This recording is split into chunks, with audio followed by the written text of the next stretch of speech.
Keeping secrets. Matthew chapter 16, verse 20. Then he warned the disciples that they should tell no one that he was the Christ.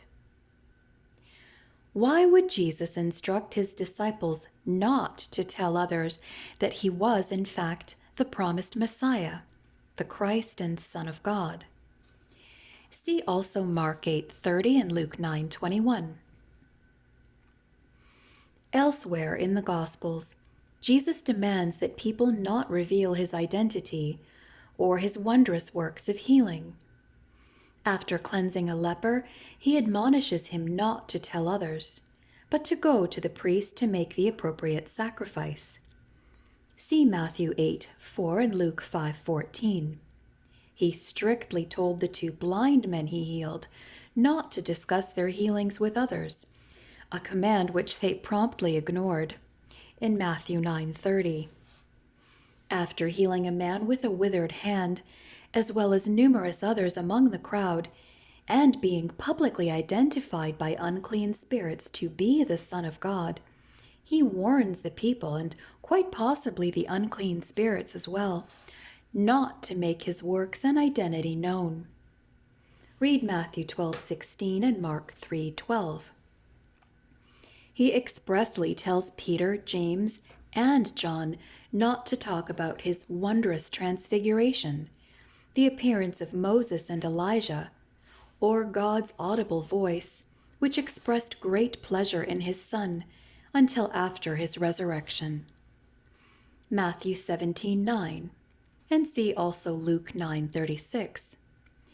And finally, he categorically stipulated that no one in the multitude who was witness to the resurrection of Jairus' daughter discussed the miracle publicly, in Mark 5:43. Note that all these demands for silence closely follow healings and the disciples' startling realization that they were in the company of the Messiah, God's anointed one. As people heard Jesus teach and experienced his power over physical ailments, the crowds grew larger and the demands for his skills grew greater. People love heroes. They love to put them in power as protectors or national icons. For the most part, these people were not looking for a suffering servant or a savior from sin. Read Isaiah 53 and John 6:15. They wanted a savior from Roman rule, a charismatic leader, a Messiah of their own making. Misrepresentations of Jesus were plentiful. See John 7 verses 40 through 53. Some thought of him as an intriguing and inspiring teacher. Some saw him as a ticket to good health. Matthew 11 verses 20 to 24. And John 12 verses 17 to 19. Or food. Read John 6:26. Others saw him as one more great Jewish prophet, or another John the Baptist, Elijah, or Jeremiah. As in Matthew 16:14. The Pharisees saw him as a fake, an impostor, and worthy of death. Please read Matthew 12:14 and John 12 verses 9 to 11. But a few had their mind opened to the fact that they were indeed in the presence of divine majesty. Matthew 16:17. This unique king was not seeking a crown. He was seeking a cross, through which he would offer salvation from sin to the entire world. Matthew 12 verses 18 and 21, Isaiah 42 verses 1 and 4, and see Genesis 22 verses 15 to 18. However, at this time a path of suffering and death would not be favorable to the multitudes. John 12 verses 27 to 41, any more than it was agreeable to the disciples.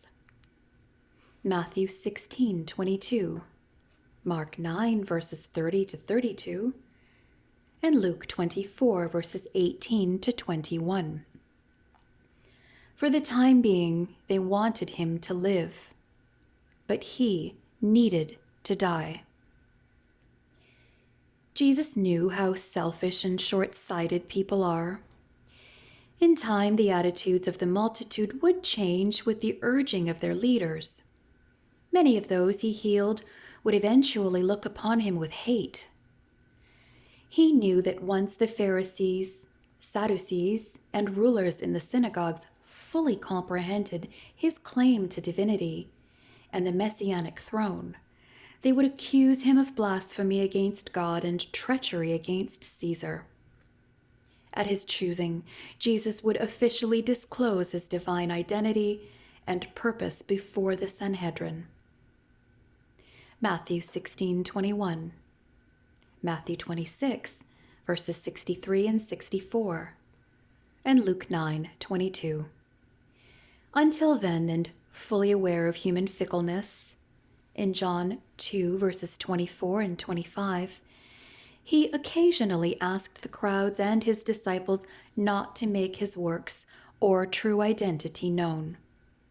Jesus was controlling the timing of his death. Please read John 2, verse 4, and John 12, verses 23 through 36.